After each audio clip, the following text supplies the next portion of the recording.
welcome. Tonight, drama in the Ogun State House of Assembly as members compel Deputy Speaker to preside over proceedings before the impeachment of the Speaker, Honorable Olakunle Oluomo.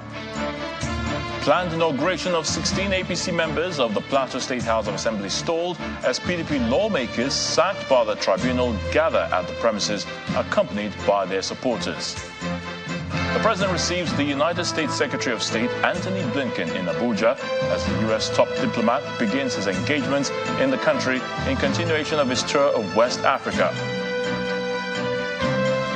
And River State High Court strikes out suit filed by the State Elders and Leaders Forum challenging the legality of the peace pact brokered by the President between Governor Siminalayi Fubara and his predecessor, Nyesom Wike. And on business news tonight, Federation Accounts Allocation Committee shares a total of 1.127 trillion naira to the 3 tiers of government as revenue for December 2023. On sports news tonight, Cameroon set up African Cup of Nations round of 16 clash against the Super Eagles of Nigeria after a dramatic 3-2 win over Gambia in their final Group C clash. And from Abuja, Nigeria receives $933 million Global Fund Cycle 7 grant as part of efforts in combating HIV, AIDS, tuberculosis, and malaria in the country. And in international news from London, the Israeli army says 24 of its soldiers were killed in Gaza on Monday, the deadliest day for its forces since their ground operation began. Attention shifted to the rumblings in 2 houses of assembly today with the mild drama on the change of leadership in Ogun State Assembly, while the sacked PDP lawmakers prevented the inauguration of APC lawmakers at the Plateau State Assembly. We begin in Ogun State, where the Speaker of the House, Honorable Olakunle Oluomo, has been impeached by 18 out of the 26 members of the State Assembly. In his place, Honorable Oludaisi Elemide from Odeda State Constituency in Ogun Central Senatorial District has been elected as the new Speaker. The former Speaker was impeached by the members over alleged high-handedness, misappropriation of funds, lack of focus and direction, among other offences. This is the drama that played itself out at the Ogun State House of Assembly as some members tried to force the gate open to effect a change in the leadership of the House.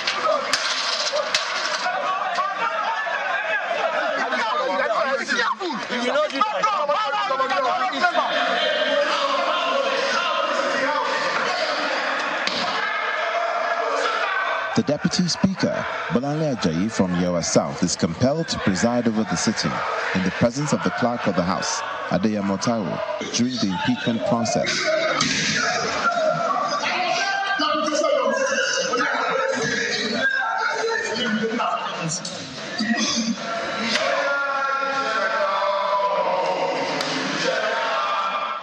Out of the 26 members of the House, including members of the opposition People's Democratic Party, voted in favor of the impeachment, which is coming about 7 months after Olakunle Oluomo was sworn in as Speaker for a second term in office. At the end of it all, Oludaisi Elemide, a member from Odeda State Constituency, was elected as the substantive Speaker.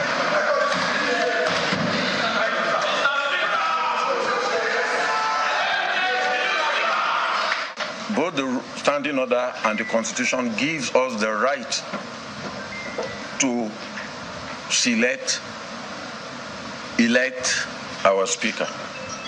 And that is what was demonstrated this afternoon.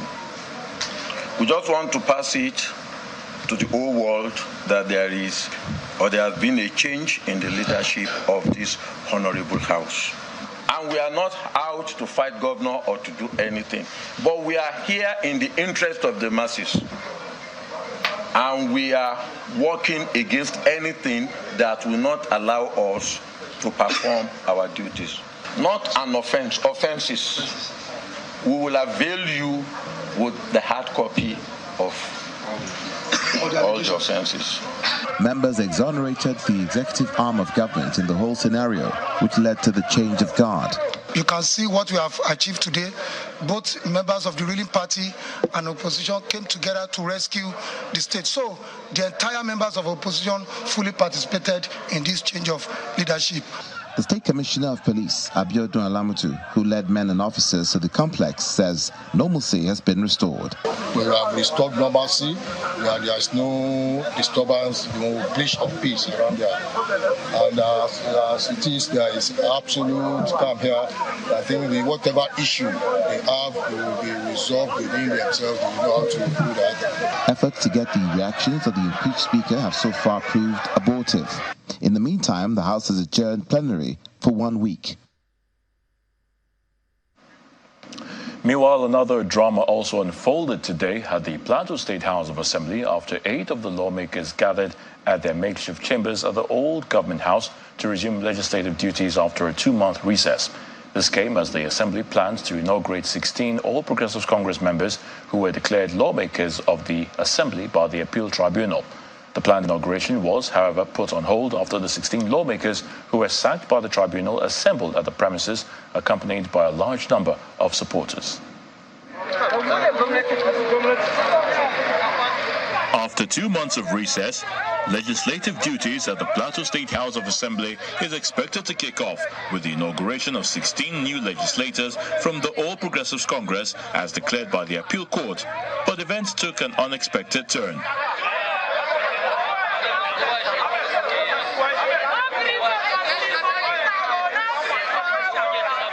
Supporters of the People's Democratic Party accompanied the 16 members sacked by the Appeal Tribunal to the premises of the makeshift assembly at the old government house.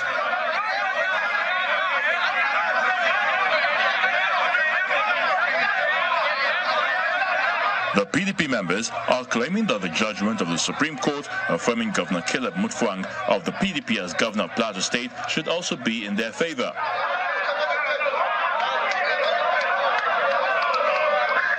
In total, 32 members are asserting ownership of the 16 slots in the State Assembly, an anomaly that calls for concern. For now, I'm not a law interpreter. As you know, we are lawmakers, but I'm in receipt of a court process that is in place. So for now, there's nothing as an assembly we can say, because as law-abiding lawmakers, we allow the institutions saddled with responsibility of interpretation of the law to interpret the law. So at due cost, we will feed the public with the next line of action. But for now, we have 8 House of Assembly members who are in place until the determination of the court process. We are satisfied. Former Majority Leader of the House, on behalf of the sacked PDP members, expresses satisfaction with the stand of the Speaker. We are law-abiding citizens of this country and this state, and we are lawmakers. We are not supposed to be lawbreakers. And as you can see, we coordinate ourselves. We are harmonious in our approach, and we are cordial. And by that, we agree absolutely with the position of the leadership of the Plateau State House of Assembly, and we abide by that.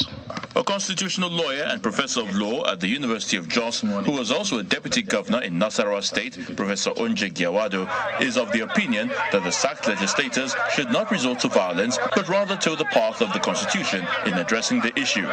Ordinarily, we don't expect anything because it was dealing with a matter different, but on the same score, on the same facts, as it were, whether there was structure or no structure, whether it was a matter of party or no party.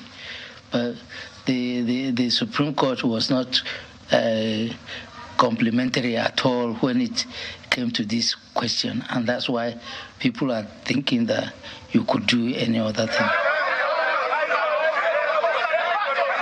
At present, only 8 members of the House of Assembly are eligible to conduct legislative duties until the issue is resolved.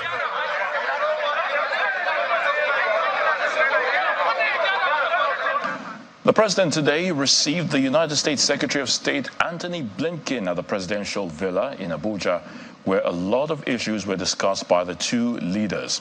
After the meeting with President Bola Tinubu, the Minister of Foreign Affairs, Ambassador Yusuf Tugar, gave an insight into the details of Mr. Blinken's meeting with the President.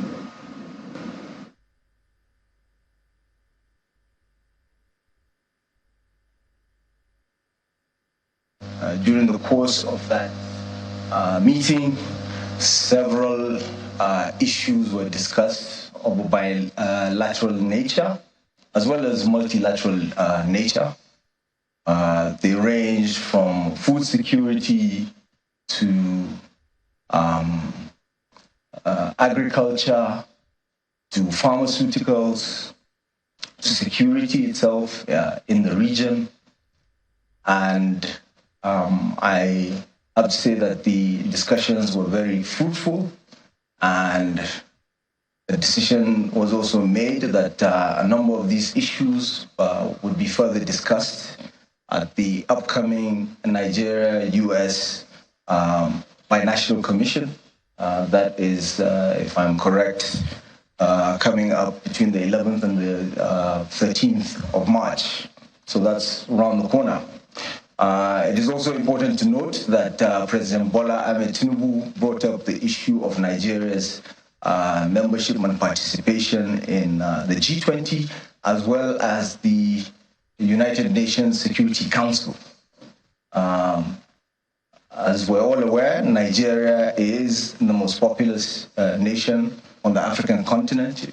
It has the largest economy, and therefore, along with the 4D, President Tinubu's 4D foreign policy agenda of democracy, development, demography, and diaspora, we feel it necessary and deem it fit for Nigeria to be ably represented in these decision-making bodies.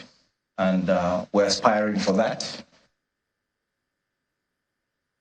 On his part, Mr. Anthony Blinken outlines the importance of his visit to Nigeria and what the two nations hope to gain from working together.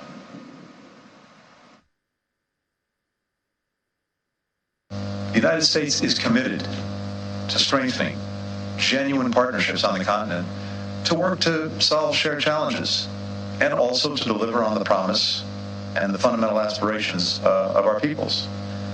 Nigeria, as Africa's largest country, largest economy, largest democracy, is essential to that effort. And we are doing a lot of work together already to drive in a positive direction. We're driving climate action as partners in the Global Methane Coalition. We're pushing for permanent representation for African voices in the UN Security Council, in other international organizations that need to reflect the realities of today, not just the day that they were created many, many years ago. We're working and collaborating to support the development and use of artificial intelligence for good. With 30 other Atlantic countries, we're driving blue economic development, environmental protection, science and technology exchange through a new partnership for Atlantic cooperation. Today, as the Foreign Minister mentioned, with President Tinubu, with the Foreign Minister and other colleagues, we spoke about a range of common priorities, including our focus on accelerating economic growth and opportunity here in Nigeria. This is a place of extraordinary innovation, extraordinary dynamism. I've had the opportunity to visit many times over the years. I've seen that each and every time, and I expect to see more of that in Lagos tomorrow. American entrepreneurs, American companies are eager to partner with and invest in Nigeria's economy, particularly in the tech sector. We have tech giants that are teamed up with Nigerian partners to help meet President Tinubu's 1 million digital jobs initiative. In part two, after the break, the Inspector General of Police, Kayode Egbetokun, pledges massive deployment of personnel for the conduct of by-elections in 39 federal and state constituencies next month. Please stay with us.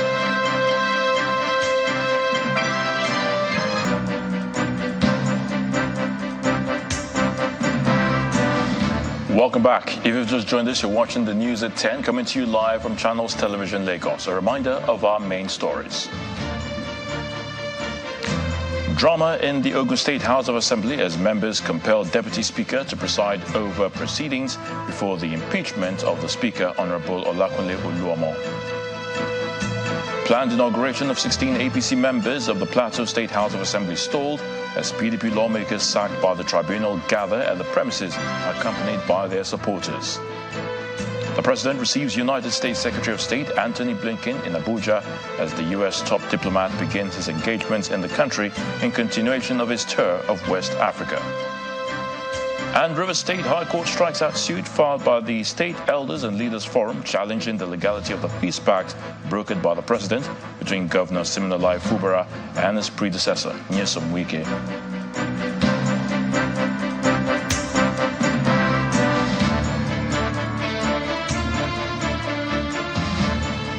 To legal matters, a Rivers State High Court sitting in Port Harcourt has struck out a suit filed by the Rivers Elders and Leaders Forum challenging the legality of the President's Peace Pact brokered between the Rivers State Governor and his predecessor, Nyesom Wike. Justice Chinwe Dunwogu struck out the case on the grounds of the State High Court lacking the jurisdiction to hear the matter. At the commencement of hearing today, counsel for the claimant argued that all respondents in the matter are yet to be served court summons, and the matter could not be heard when all parties were not served. Reacting to the decision of the court, a member of the forum present in the court said they will appeal the decision of the High Court. The Rivers Elders and Leaders Forum, led by former Governor of Rivers State, Rufus Adai George, had condemned the peace pact, saying the agreement was undemocratic and harmful. Immediate past Governor of Anambra State, Mr. Willie Obiano, will tomorrow appear before Justice Inyang Ekwo of the Federal High Court Abuja for his arraignment by the Economic and Financial Crimes Commission, the EFCC. The former governor will be arraigned on a 9-count charge bordering on money laundering to the tune of over 4 billion naira. According to a statement by the Anti-Graft Agency, its lead counsel, Silvanus Tahir, will lead 8 other lawyers in the trial of the former governor. Mr. Obiano allegedly moved over 4 billion naira security votes into different accounts at various times and later changed into dollars and then returned to the former governor as cash. Now, the former governor was arrested by the EFCC immediately after handing over power to Governor Chukwuma Soludo in 2022, but was later released on administrative bail. Governor Caleb Mutfwang has imposed a 24-hour curfew in Mangu local government area of Plateau State with immediate effect. This follows what the state government describes as the deteriorating security situation in the area and a move to avoid breakdown of law and order in the local government. A senior special assistant on security to the governor, Brigadier General Gagji Shipi, retired, explained that the recent security breach was as a result of a misunderstanding between the locals and the Fulani living in Mangu town. The current happening in Mangu is as a result of a misunderstanding between two parties that escalated. Of course, people wanted to come out in support of the party they belong to, and in the process the thing escalated. But the security agencies have been on ground, trying as much as possible to see that that they bring back normalcy to the area. And again, of course, typical of such situations, hoodlums and miscreants also seize the opportunity to further carry out some havoc, which was one of the things that escalated and led to the imposition of the curfew in Mangu as it is. Meanwhile, troops of 8th Division Nigerian Army, in conjunction with operatives of the Nigeria Security and Civil Defense Corps, including local vigilantes, in the early hours of today, raided terrorist camp and successfully rescued 4 kidnapped persons and recovered arms and ammunition in Kebbi State. The raid was conducted in the identified terrorist hideout at Sabongeri village in Shanga local government area. During the operation, troops neutralized one of the terrorists and also recovered 3 AK-47 rifles, 3 magazines, 142 rounds of 7.62mm special ammunition, and 2 pairs of camouflage uniforms. All the rescued victims, who are 4 males, are said to have been reunited with their families, while troops continue to trail the wounded and fleeing terrorists. Now to election security, where the Inspector General of Police, Mr. Kayode Egbetokun, is promising a massive deployment of the personnel for the conduct of by-elections across 39 federal and state constituencies next month. Mr. Egbetokun gave the assurances at the meeting of the Interagency Consultative Committee on Election Security in Abuja.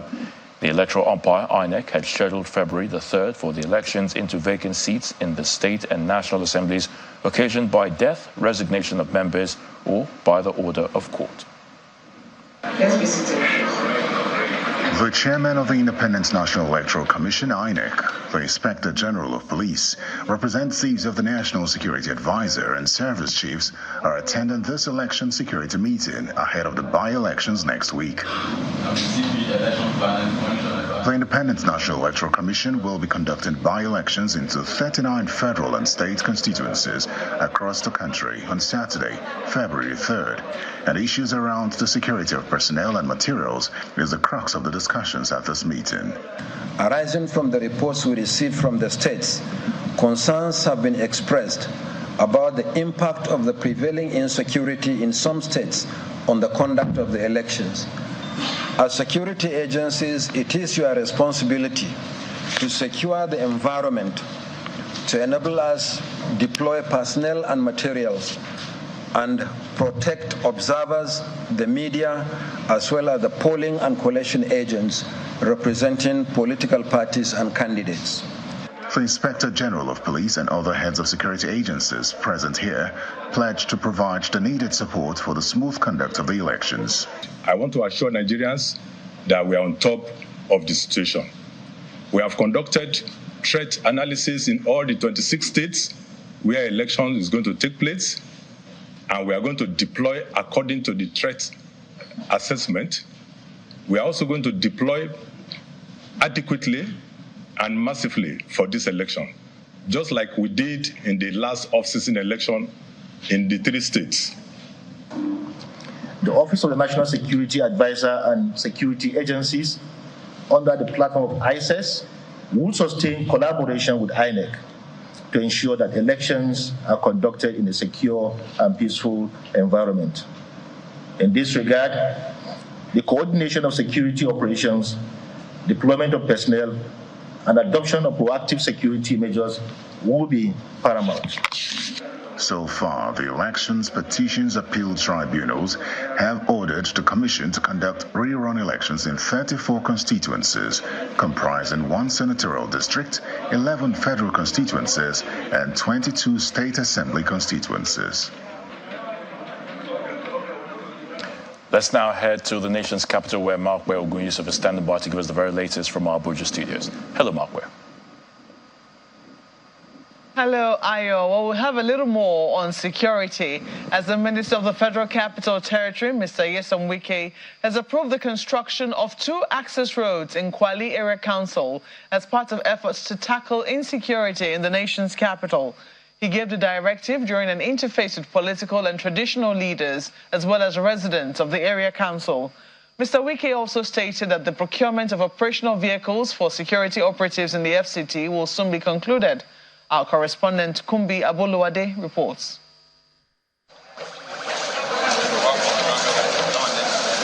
The Minister of the Federal Capital Territory continues his tour of the area councils as part of his efforts to tackle insecurity in the nation's capital. This time, it's the turn of Kwali Area Council, and the area has had its fair share of insecurity. The people want the minister to come to their aid while pledging to assist security agencies to combat the threat. Kwali is one of the area councils, out of the 6 area councils, that we have experienced a very high number of kidnapping issues in the FCT. That I can tell you because of our terrain, especially villages like Bukwe, Yewuti, Axis. These are villages that they have been killing our people day in, day out. Sir, it's because of the network of the road. We need more outpost police station in Wako, particularly Wako community. These are villages that is growing day in, day out. These bad people come from far north and settle there. I wish to assure you of our commitment to provide the necessary information to our security agencies so that they can tackle the matters as they arise. The development of satellite towns is a key mandate of the FCT administration, and the minister explains how he plans to address infrastructure in the area. From what I hear you say, that one road you have said is very, very important, that's very motorable, that you want an outpost of the army to be there. I think that from what you are saying, it doesn't appear that that road is very, very important. So take that one and any other one. You have told me that one that we awarded here, that is FCDA road, and it has been abandoned. That one of the abandoned will also take it over. As I speak to you, we have almost concluded the procurement of vehicles for security agencies. The minister hopes to have more interface with residents of Kwali Area Council to keep tabs on developments in the area. From the nation's capital, Kumbi Aboluadi, Channels Television News. Still ahead on the news at 10. Federal Accounts Allocation Committee shares a total of 1.127 trillion naira to the 3 tiers of government as revenue for December 2023. Details on business news. To join us again. Welcome back. Nigeria's efforts in combating HIV/AIDS, tuberculosis and malaria has received a boost as the federal government receives $933 million Global Fund grant for the 2024 to 2026 implementation period. The Coordinating Minister of Health and Social Welfare, Professor Ali Pate, who is also the chairman of the country coordinating mechanism, has pledged the commitment of the federal government to the judicious use of the funds. Officials of the federal government and donor partners are here to witness a significant step in the efforts to eliminate health threats in Nigeria, specifically the prevalence of HIV and AIDS, tuberculosis and malaria are threatening millions in Africa. According to data from the World Health Organization, a total of 1.3 million people died from TB in 2022, including 167,000 people with HIV. The data also shows that in 2021, 1.9 million people in Nigeria were living with HIV, while the number of deaths due to AIDS amounts to 51,000, including adults and children. According to the latest World Malaria Report, the estimated number of malaria deaths stood at 608,000 in 2022. The Cycle 7 grant of the Global Fund to combat these diseases is the single largest for any country and will, amongst other things, help strengthen Nigeria's health system. This additional investment, the Global Fund support, would be amounting to over 4.8 billion since the establishment of the Global Partnership in support of Nigeria's efforts to fight HIV, tuberculosis and malaria and to build a stronger health system. We will definitely ensure that we streamline and ensure that these funds respond to the system-wide approach of the new business model. Whatever it takes to do that, within the guidelines that we'll receive and with guidance from you, we will get to do that. The Coordinating Minister of Health, Professor Ali Pate, officially launches the grant and pledges to ensure judicious use of the funds. And I call on the Global Fund to gradually increase the level of trust and confidence and use and alignment with national systems at the federal but also at the subnational level, and for the states to earn that trust so that the resources that are granted do not end up being misused. As Nigeria makes efforts to eliminate HIV and AIDS by the year 2030, this grant Cycle 7 from the Global Fund will help make that dream a reality. But then issues of accountability and efficiency in the judicious use of these funds plays a critical role if this must be achieved. From the nation's capital, Victoria Longjon for Channels Television News. In other stories, the Federal Competition and Consumer Protection Commission, the FCC-PC, has launched a Don't Burn Their Future campaign. It is aimed at addressing the alarming rise in young and underage access to tobacco products and also designed to curb the detrimental impact on society. The campaign underscores the collective responsibility of individuals, communities, and a prioritized healthcare system in fostering physical, mental, and social well-being for young people. Safeguarding the health of the youth is top of the mind of the Federal Competition and Consumer Protection Commission, FCCPC, as they inaugurate the Don't Burn Their Future campaign. One of the motivations for the campaign is the revelation that 4.5 million Nigerians of 15 years and above are tobacco users.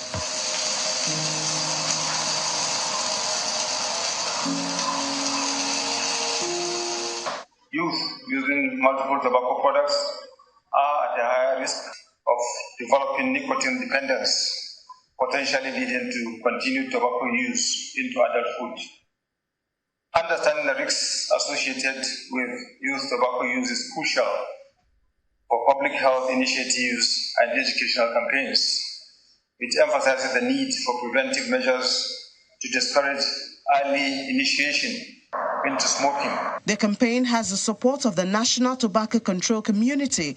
Working closely with the FCCPC, they believe that this campaign simplifies their work.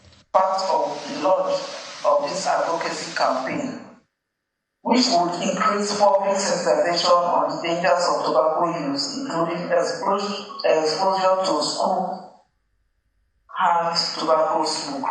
The dangers of youth exposure to tobacco cannot be overemphasized. However, there's the need for a balance in perspectives. The immediate past CEO of FCCPC, Mr. Babatunde Rukera, explains the difficult situation which products like tobacco place regulators. Regulator doesn't take sides. Recognize the fact that tobacco consumers are constituents of the FCCPC, and the FCCPC owes them an obligation of protection and access to those products that they so desire.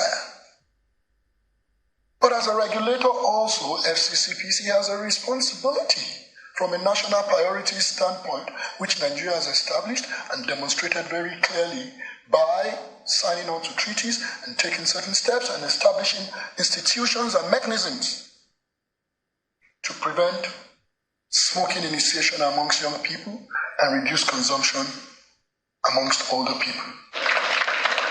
The FCCPC sets the campaign as the initial part of a series of lectures, hangouts and meetings to push for a tobacco-free future, especially among the youths.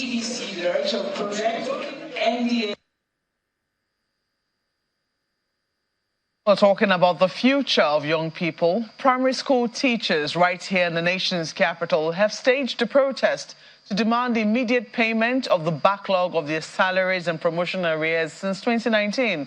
The protesting teachers who gathered at the Unity Fountain in Abuja accused the FCT Area Council authorities of neglecting their welfare.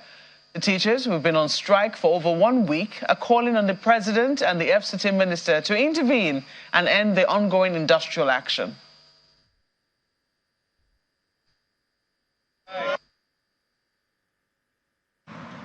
In our various early years across the 6 area councils of FCT, primary school teachers are being owed backlog of arrears, promotion arrears, even down to the normal annual increments that are supposed to be automatic. Teachers are being owed backlogs of such arrears. As we speak, primary school teachers, almost all of us are on loans. We have to borrow monies from our neighbors to be able to put food on our table. We can no longer even eat comfortably 2 times a day. This is becoming too much on us. We are calling on our dear president, the President of the Federal Republic of Nigeria, the man who has come with the renewed hope agenda. We are calling on him that the issue of primary school education, the issue of primary school teachers in FCT and in Nigeria at large should become a thing of focus. Yes. It should be discussed at the Federal Executive Council. Yes. The Minister of Education should weigh in immediately to come to the rescue of primary school education in Nigeria. Yes. That's all from our Abuja studios. Will Ibong will be standing by for business news. Just stay with us.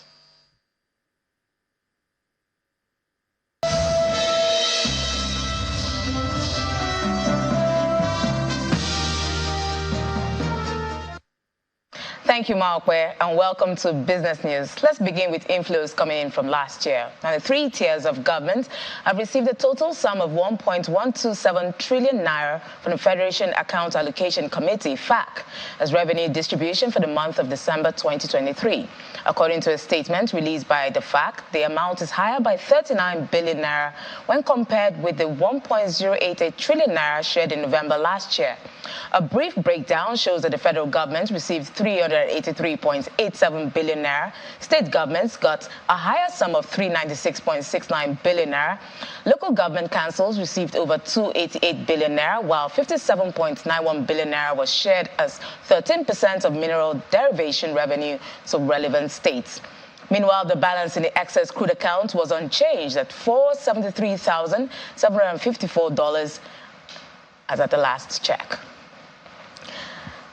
Now, the Extractive Industries Transparency Initiative, AT, is questioning the 20% equity stake of the Nigerian National Petroleum Company Limited in Dangote Refinery. The technical director of the AT, Mr. Alex Gordy, raised the questions at a news briefing in Abuja, where he stated that the body is asking that the contract for the acquisition be made public. What was clear was that NNPC had acquired a 20% equity interest in the Dangote refinery. However, what was not explained, at least in the public domain by NATI, was the terms for that purchase. What was the valuation for that 20% equity interest in the Dangote refinery? How was it supposed to be paid for? We know it was supposed to be paid for in future oil deliveries, but how would that oil be valued? At a market rate, at a different rate? Would those supplies of petroleum from NNPC to the refinery consist of deductions from the federal government's oil revenues, or would it be NNPC's own production? A number of questions still remain around that particular transaction, but also on the other resource-backed loans. Most recently, we've seen in the press signature of a $3.8 billion loan from Afrexim Bank. Again, the question is at what valuation, what interest rate, and the modalities of repayment of those. Because the fundamental objective of these disclosures is to inform the public of whether that is a fair deal for the government. Now, the Cyber Security Experts Association of Nigeria has warned of impending rise in cyber crimes in the country's cyberspace, and this is amid the race for the use of artificial intelligence around the world. In its National Cyber Threat Forecast report, the association also said there will be an increase in employment and benefit scams, primarily through various digital platforms, a trend that has been prevalent in 2023. According to CECIEN, the anticipated surge in the cyber threat and scams is attributed to the country's challenging economic situation, which may drive more individuals to seek financial opportunities online. Now let's check out the happenings at the domestic stock market, where the all-share index reached a record high level at the close of trading today. John Mekwa tells us more.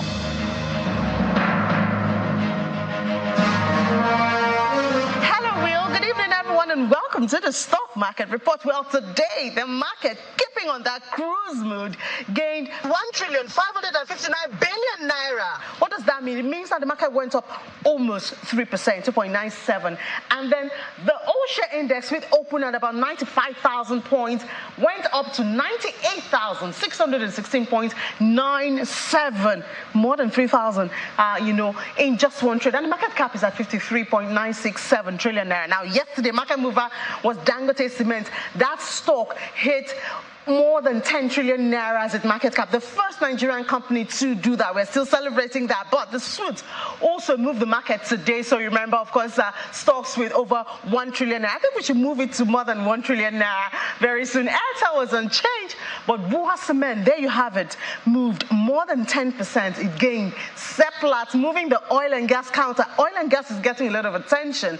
GTCO, MTN gained just a bit, and Zenith, the figures are down today. So let's look at the counters. We'll see the figures are not they're not in stock at this time. Investors are not looking their way, or maybe taking profit is what's happening right there. So we see once again, for a second day running, banking is in the red. Consumer goods, however, gained almost 2%, 1.88%, and oil and gas 5%. This is where to be at this time. This is where to be. But it's a pleasant market to report at this time. I have to tell you, I hope this keeps up, but I know normal cycle, there'll be profit taking and a pullback at some point. But for now, the bull is on.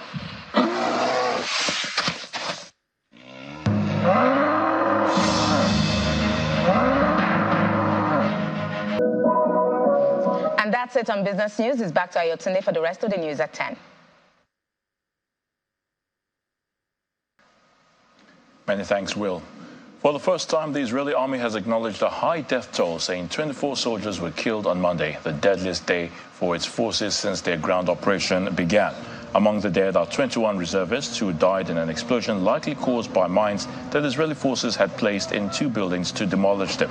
Here's Simon Puser with more international news in Around the World in 5. Good evening and welcome to the channel's studios here in London with your international news around the world in 5. The Israeli military says 24 of its soldiers were killed in Gaza on Monday, the deadliest day for its forces since their ground operation began. The Israel Defense Forces said that includes 21 reservists who died in an explosion likely caused by mines that Israeli forces had placed in 2 buildings to demolish them. It is thought a missile fired by Palestinian armed fighters hit a tank guarding the troops just beforehand. The IDF is investigating what happened. According to Gaza's Hamas-run health ministry, 195 Palestinians have been killed in the past day. Donald Trump will face his last remaining Republican opponent, Nikki Haley, in a primary election in New Hampshire later. The former U.S. president is hoping to deliver a knockout blow to the ex-South Carolina governor's campaign to be the Republican nominee. Ms. Haley hopes New Hampshire's bloc of independent voters will help her pull off an upset victory. The contest follows Mr. Trump's landslide win last week in Iowa. The eventual Republican nominee will challenge the Democrat nominee, likely President Joe Biden, in November's general election. A contest between Mr. Trump and Mr. Biden would be a rerun of the 2020 presidential vote. According to officials, 6 people have been killed and dozens of people wounded in Russian missile attacks targeting the Ukrainian capital Kyiv and its second biggest city, Kharkiv. Residential buildings were hit early on Tuesday in the northeastern city of Kharkiv, leaving 5 people killed and another 42 injured. They included 2 women of 40 and 56. The city mayor said part of a block of flats was destroyed and rescue workers were combing the rubble for survivors. The death toll from a landslide in China's Yunnan province has risen to 20, while 24 people remain missing. The landslide in Jiaotong occurred at 5:51 local time on Monday, trapping dozens of people. State news agency Xinhua said rescuers are racing against time and working through sub-zero temperatures to find those still missing.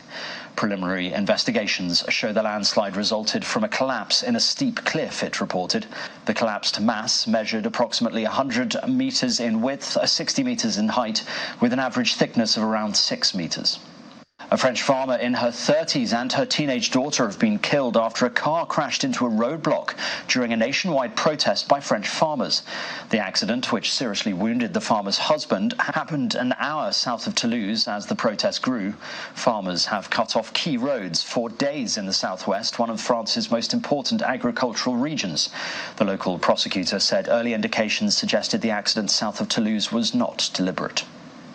Hundreds of people have fled their homes in the southern Mexican state of Chiapas as two rival cartels battle for control of the routes they use to smuggle migrants and drugs. A local official said more than 700 residents had been displaced from their communities near the Guatemala border. The Jalisco New Generation cartel is trying to wrestle the area from the grip of the Sinaloa cartel. Dozens of people have reportedly been killed in recent weeks. Dramatic CCTV footage has shown the moment a car crashed into a cafe in Turin in Italy. The incident happened around 9:30 a.m. local time as customers were enjoying their breakfast inside the local coffee shop. 7 people were taken to hospital with minor injuries, but there are no reports of casualties.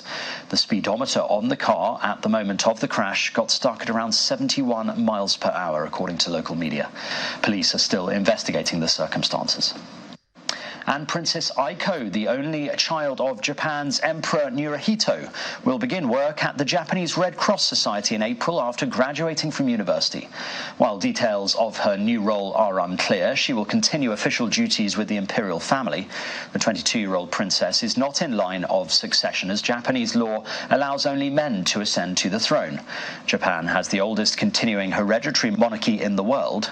In a statement, Princess Aiko said that she has always had an interest in the Red Cross, while her new employer added that it wants to make thorough preparations so that the princess can work at ease. And that's your international news around the world in 5. Now back to the Channel Studios in Lagos.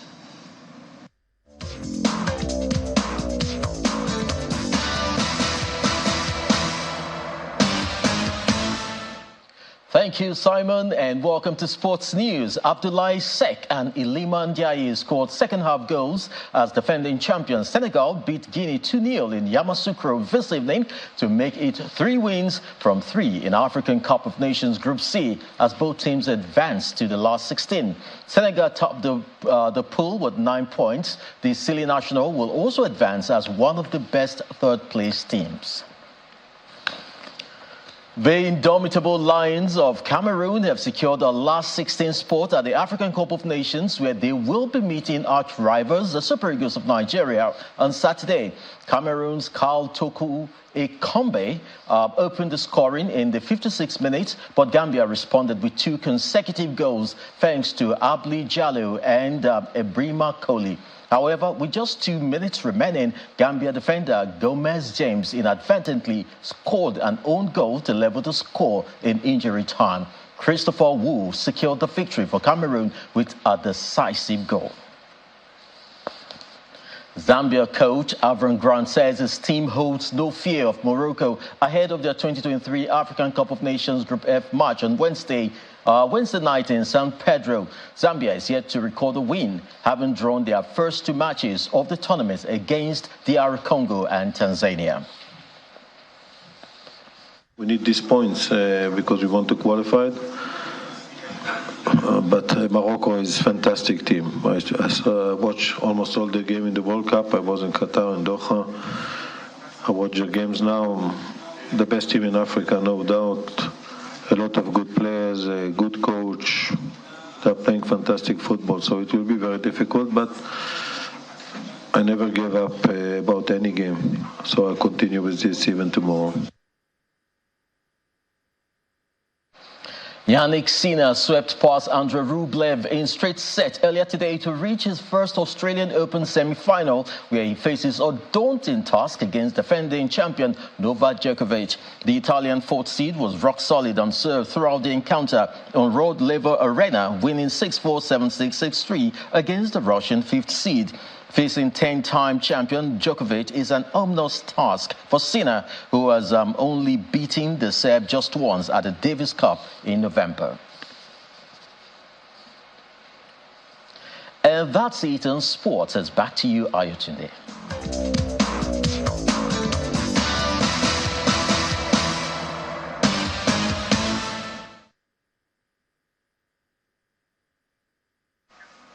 Many thanks, Chris. And the main news again. There was drama in the Ogun State House of Assembly today as members compelled the Deputy Speaker to preside over the proceedings before the impeachment of the Speaker, Honorable Olakunle Oluomo. The lawmakers also elected Honorable Oludaisi Elamide as the new Speaker.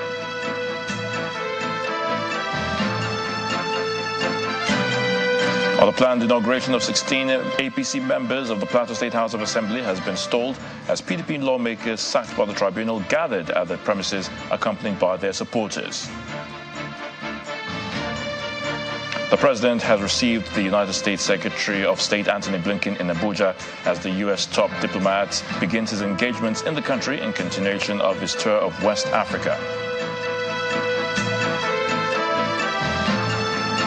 And that's the news at 10 tonight. Thank you so much for watching. I'm Ayo Tunde Balogun. You have a good night and please stay safe.